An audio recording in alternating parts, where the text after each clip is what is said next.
as soon as we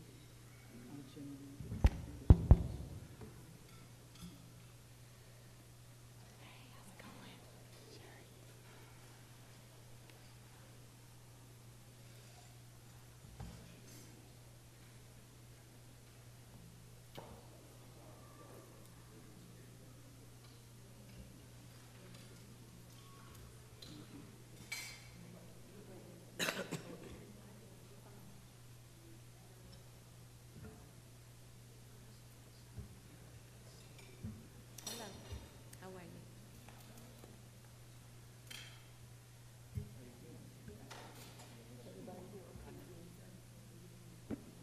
so listen. So can you pretty much focus on the individuals that are okay with that? Okay. Certainly not. You're not filming anybody else. You're not filming anybody else.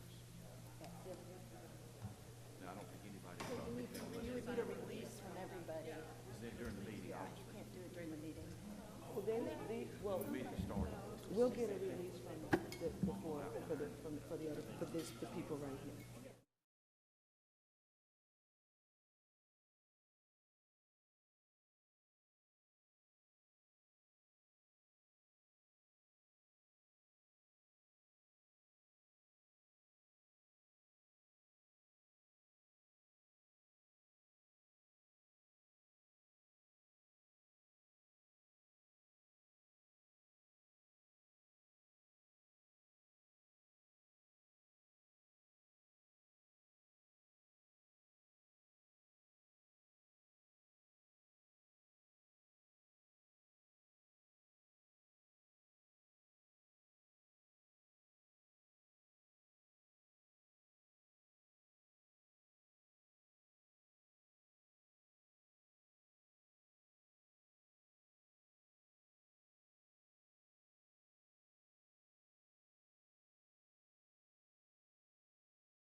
to us.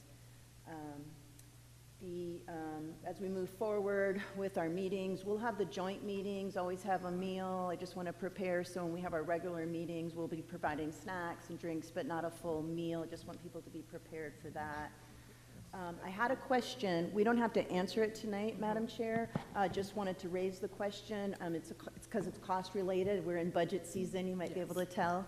And it's regarding about Zoom and live streaming. And if you see the need to continue having live stream of BIDA meetings or Zoom at every meeting, given that we are now meeting in person, the public has the ability to join and attend. So it's a question. I don't know if you have immediate comments. If it's a longer discussion, we can bring it up at our next meeting and you can provide me direction. I just wanted to raise it as I'm entering into budget season.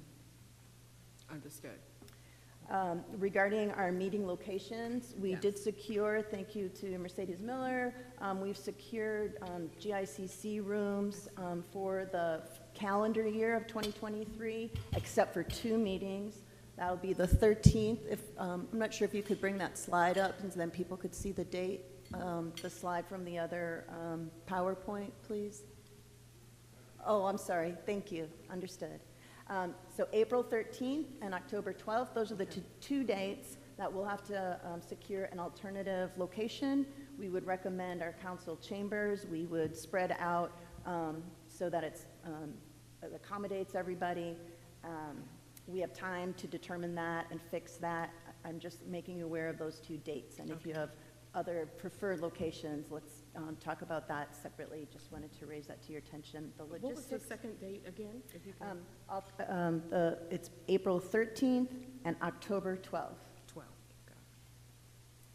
And we'll be sending out each month the location of the GICC. We have rooms assigned, but as we all know, things change as clients come in for and occupy the spaces, and we'll always confirm every month which room here in the GICC. We've tried for the boardroom. We won't always get that.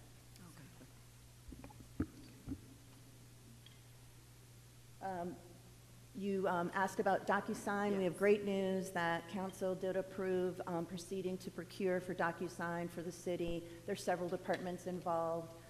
We're working on finalizing the budgets for it. We are proceeding with this fiscal year. We just had to confirm that each department could allocate their portion of it. I don't have a specific date of go live, but we are first in line, chomping on the bit to execute that.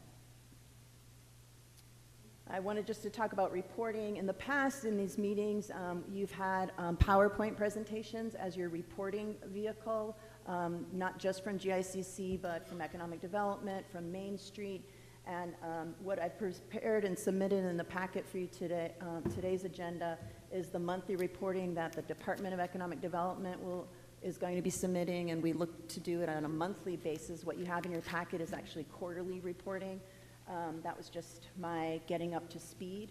And then you have in your packet also a Main Street report, and I just want to check in with you that that's sufficient, and I'm happy to conduct presentations quarterly if you prefer to have the Main Street manager and walk through a PowerPoint presentation. So for today, this economic development report, I have a few announcements. Oh, I'm sorry, am I running ahead? I am running ahead. That's the next agenda item. Excuse me, that's after the GICC. Yes. I apologize, Madam Chair. No problem. So we'll have to go back to the GICC PowerPoint that you had up earlier, please. Sorry, Mercedes. No, not yet. That's what she was saying. It was after the GICC update. Okay, does that conclude all of our administrative matters? Yes, ma'am. Excellent. Thank you, Michelle. Next on our number 4 item agenda, contract for commercial real estate broker. Yes, I needed to inform the board that we received the termination notice from Ackerman. It was going to expire in any case on February 5th of 2023 of this month. So my request to the board is to have permission to conduct an RFQ to replace those services. And we'll bring that to you if you allow me to prepare that. My approach will be that we seek specialized services, especially for the arts and entertainment district. and allow more than one broker to submit that they have that specialization. So the other specialization I think would benefit from is medical offices as a specialized area of real estate. It may be that one firm has those specializations that can demonstrate that internal to their firm, but I would be requesting that we could have at least a separate RFQ for at least those two districts. Okay. And the overall, that's for 6 West. And this is for sales and marketing of 6 West. Okay. And how are we handling the transition from Ackerman to how is that, the transition So- going to be handled before the, So Ackerman provided the list of all of their, all of the current PSAs and LOIs that we agree with that they have been working on and pursuing, and then they submitted an additional list which is also included in the pipeline reporting that I include in the document. It's around, I want to say there's about 8 that they included as a list that they've been in touch with and in contact. So we are meeting now weekly or every other week, so I can get a more updated status, and I've requested for dates. I received today an additional 8 contacts that Ackerman states they have been received a notice of interest. I don't have confirmation of that or verification, and I only received that today after the initial list of their termination notice. So we will be proceeding by having those updated status, and then we will be monitoring the time frame. There is a limitation of 90 days after termination, whereby any commitments on our part terminate if there has not been a contract okay. So as far as associated with the individual contacts. Got it. So the economic development, you're going to handle that transition of the marketing. There's not going to be an interim broker? Correct. Okay. I did ask one of our current brokers who performs other work for us, and they advised that it would be difficult to get a broker willing to do an interim because an interim wouldn't have the assurances to invest any of the marketing. Exactly. So then you're setting yourself up for failure because you're not able to market. Exactly.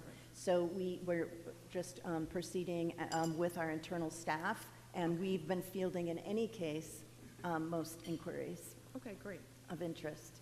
And it actually is helping. We are preparing and putting together a marketing strategy anyway that we want whoever to come on to expand and fill in.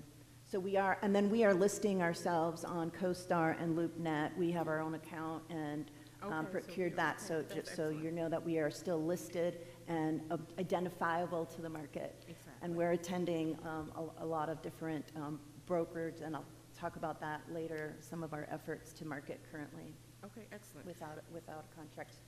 Does the board have any further questions? Yes, I have a question. Michelle, I think it's the Rose Street project. I haven't heard much, anything else, lately about it. Yeah, I think the contractor is C.W. Matthew. I just want to know, what's going on with that?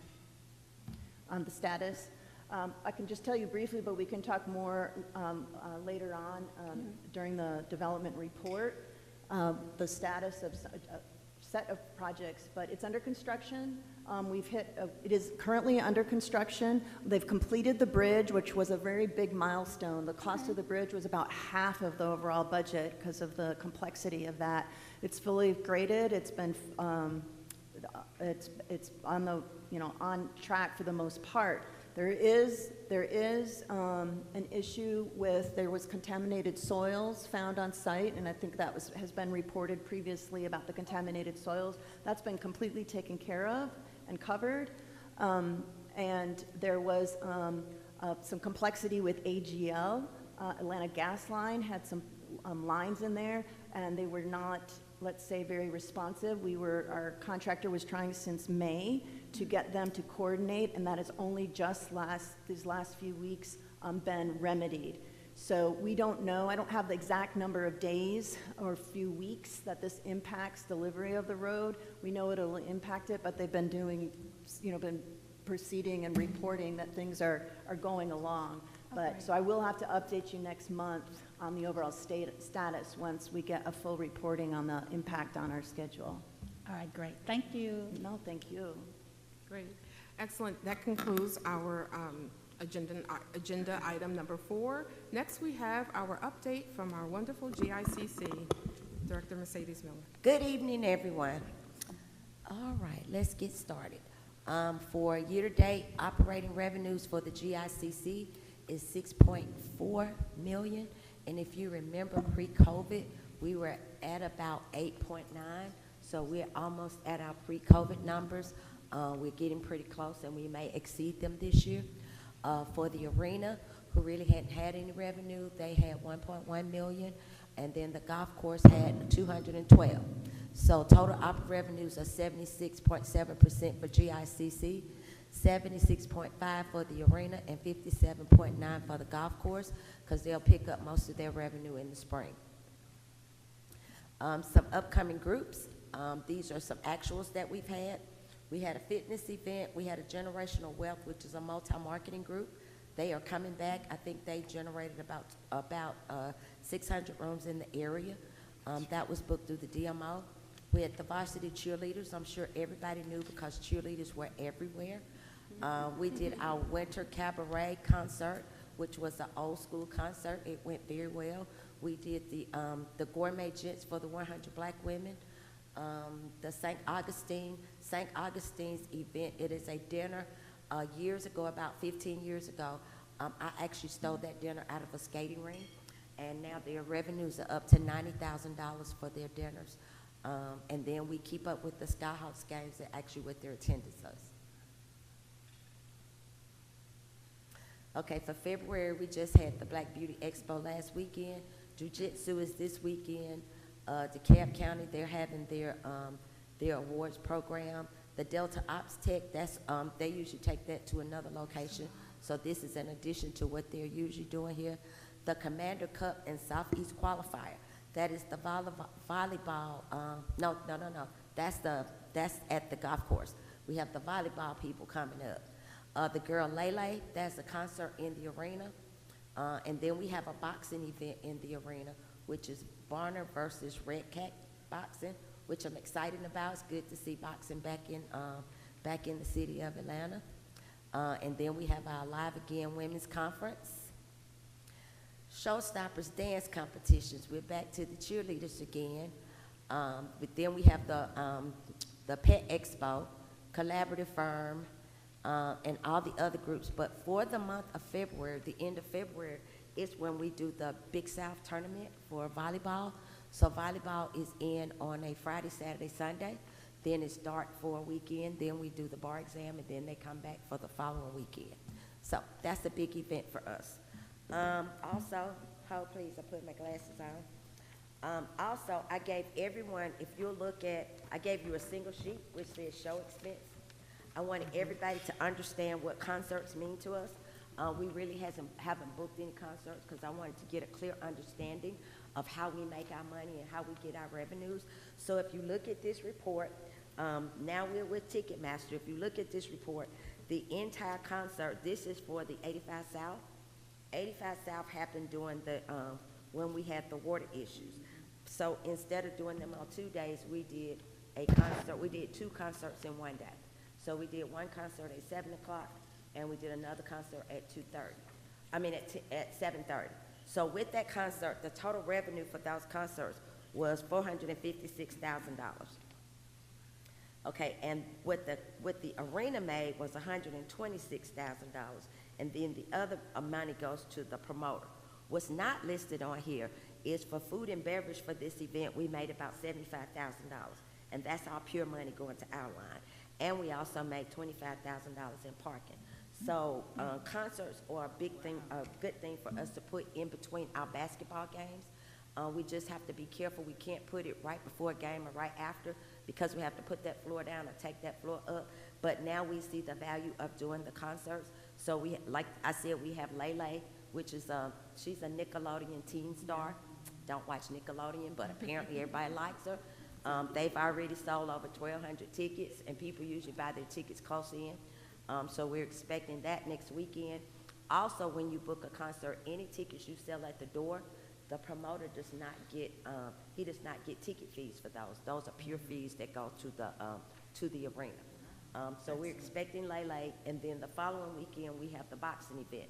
The boxing event is gonna be a 3-day event. They're gonna do their press conference where they weigh in. They're gonna do I think it's a comedy show, and they're gonna have the boxing event. So that should be pretty good for food and beverage. What we have done when we don't have events in the convention center, if it's a concert or any type of event, we take parking up to $20, and nobody's had a problem with it. We'll probably start valeting in the lot between the arena and the convention center, just to build the revenues up. Any questions? I don't have any questions, but I have some comments. It's just really good to see the GICC and the arena picking up and just seeing all this business come. It's very, very exciting. I attended the cabaret last month, and it was really, really nice. So just even hearing what type of income, revenue that the concerts bring us, I think this is an amazing revenue stream for us to move forward with. So thank you again, Mercedes, for all that you do, and just things are looking really great. Thank you. Exactly, and I ditto those accolades. You have done such a tremendous job in managing GICC. It's so important to us. It's like GICC is our brand ambassador. Before anyone does any business with the city, more than likely they're going to come here. So we thank you for just a great leadership here. And Madam Chair, Oh, no, it's okay. I just want to mention, I want to embarrass her, but in the latest issue of the Atlanta Airport Chamber magazine, there's an article on page 25 talking about Mercedes. So, Congratulations. you know, you need to give credit where credit's due. That's right. Yes, So, that's right. Absolutely. That's Anyway, right. so- Exactly. Cool. Exactly. Thank you, Councilman Allen. I'm going to get her autograph before I get out of here. Exactly. I just had two things. So I know that you had mentioned about the Ticketmaster. Now they can pay for parking as well, included in there? We just Okay. got approved on Monday night from the mayor and council, Park Hub, so that when people are coming, it was basically for the Dream, but it can work for anyone. So when you buy a ticket on Ticketmasters for the Dream, now you can pay for your parking. You can prepay for your parking. Once we get parking taken care of, then we're gonna try to add food to it, so that proof of the pudding, they can add a hot dog, or they can add $10 to their ticket, so that when you come in, you already have your parking and your food on your ticket. Excellent. And then how does our community get access to know about these events? Where would they go? Now, we have a newsletter that we send just in the complex, but it's mostly about social media, but also at City Hall. Any events that we have here now, we've been working with communications at City Hall, and it's on the digital screen outside. Okay. And they also have information at the at customer service. Excellent. Thank you very much. Okay, that concludes our GICC update, and now we have our economic development report. Bring up the slide. I just wanted to make a few announcements. I wanted to let you know that on January 25th, the Airtropolis Alliance, along with the city of East Point, through a broker's reception, our mayor spoke, mayor from Union City spoke.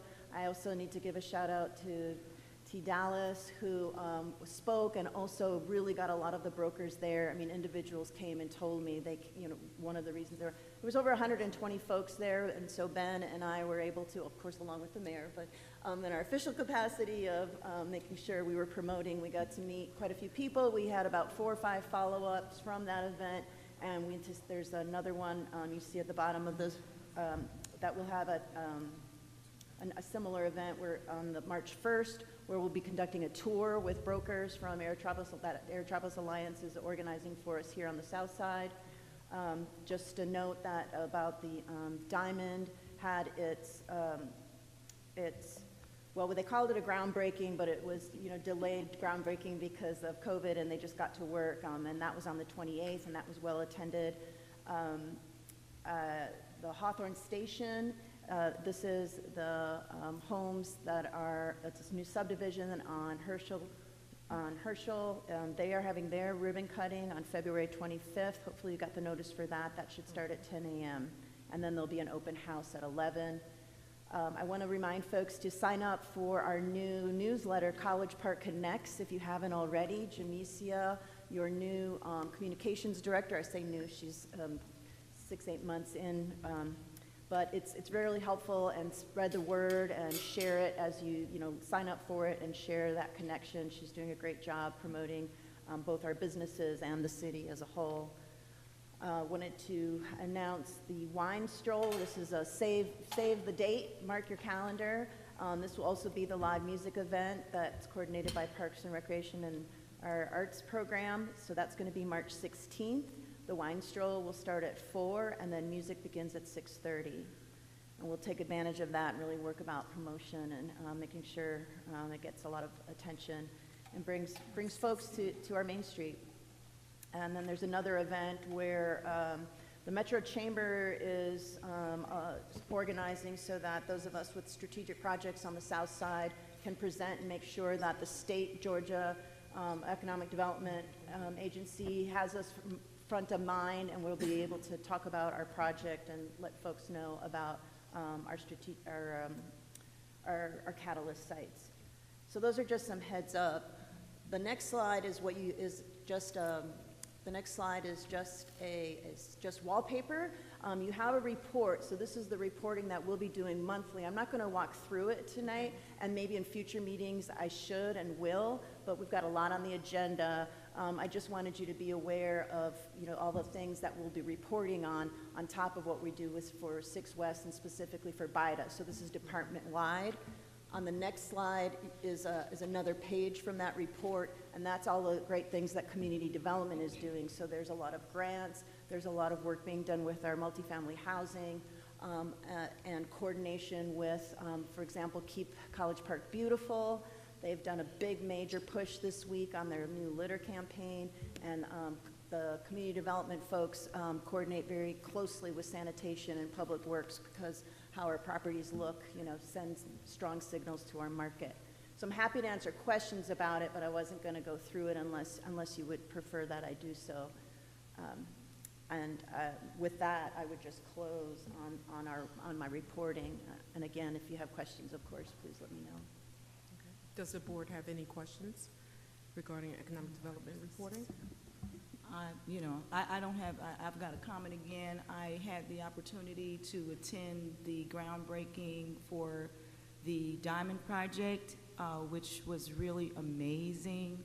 And Councilman Allen and Councilman Clay and myself, after the actual groundbreaking, we got a chance to go on the construction site. And just looking at the, what the building that you guys are constructing is, it's so thoughtful in terms of, you just seems like you've just considered everything for that development. So I'm just excited about what I see going on.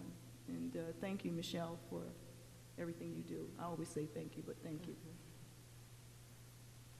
Exactly. Okay. That concludes our economic development reporting agenda item. Next, we have other issues. Are there any other issues to add?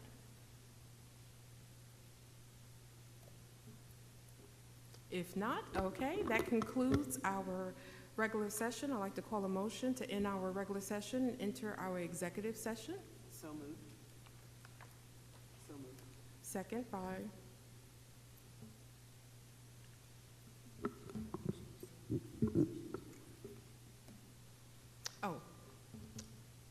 correction. So I would like to call a motion to end our regular session and enter into our executive session to discuss our real estate and litigation matters.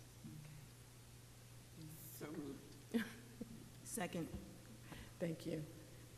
All in favor, say aye and raise your hand. Aye.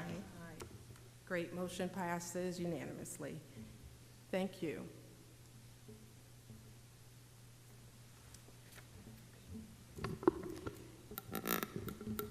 So at this time, we would like to ask our guests